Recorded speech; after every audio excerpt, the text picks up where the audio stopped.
Presented by BM Recording Studio, Alamnagar Madhepura.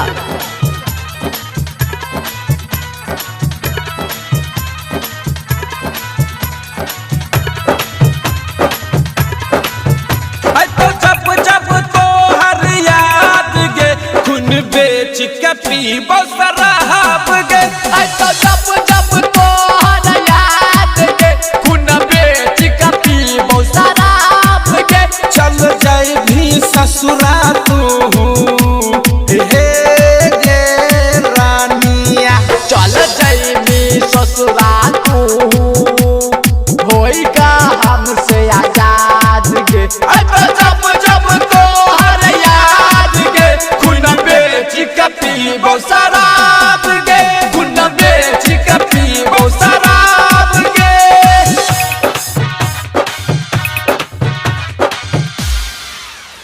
Presented by BM Recording Studio, Alamnagar Madhepura.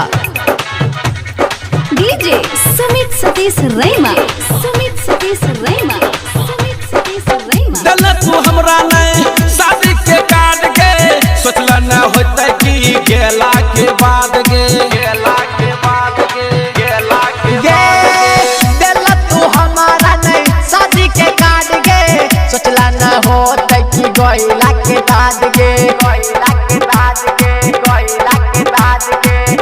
तू तो प्यार के हाँ प्यार के झूठो प्यार के कैलिया बात गे, खून बेच के पीबो शराब गे। तो जब जब तोहर याद गे, खून बेच के पीबो शराब गे।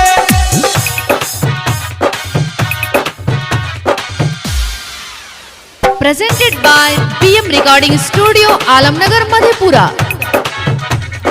DJ सुमित सतीश रैमा, सुमित सतीश रैमा, सुमित सतीश रैमा। जो के हर जाई हमर दिल पर क्या गेलाही, राजीव रंगीला के तो छोहर क्या गेलाही, छोहर क्या गेलाही, छोहर क्या गेलाही। जो के हर जाई हमर दिल तर के गेलाही, गरीब के जान के तो छोड़ के गेलाही, छोड़ के गेलाही, छोड़ के गेलाही।